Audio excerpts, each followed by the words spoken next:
总统川普针对各国来实施的对顶关税政策，和美国国际贸易法院裁定讲大部分无效，并且宣布都要暂停。川普对了这个代志提出上诉，说来进行审理。这个消息好市场虽有反应，美国机会指数隆起。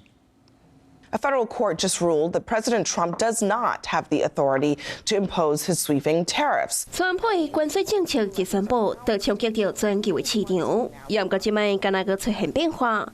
根据纽约时报报道，美国国际贸易法庭裁定川普大部分对顶关税政策超过宽限是无效的，而且宣布要暂停相关扣税措施。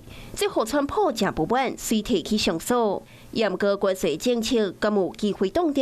专家是安尼分析。最终可能会提交联邦最高法院来裁定，那它有一段空窗期，所以川普政府呢极有可能强硬执行等到最高联邦法院裁定以后呢再做决定。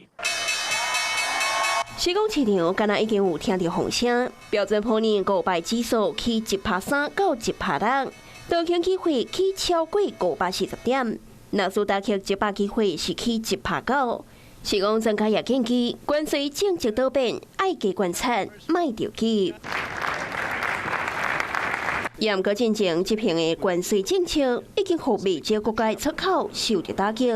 牛津经济研究院就根据对美国影响中国风险的暴露、大型商品的风险、贸易开放4大方向，来评估较高受到美国关税影响的经济体，检出20个月上脆弱的经济体内底，台湾排第4。台湾的晶片、AI 伺服器跟网络通讯产品存在不可替代性，而且这些是。 从美国的消费者呢是刚性需求，所以跟用最脆弱的经济体，我觉得形容的不是很恰当。关税政策牵动着国际情势，如今川普提起上诉，关税心理可能也将会影响到其他国家甲美国进行贸易谈判态度。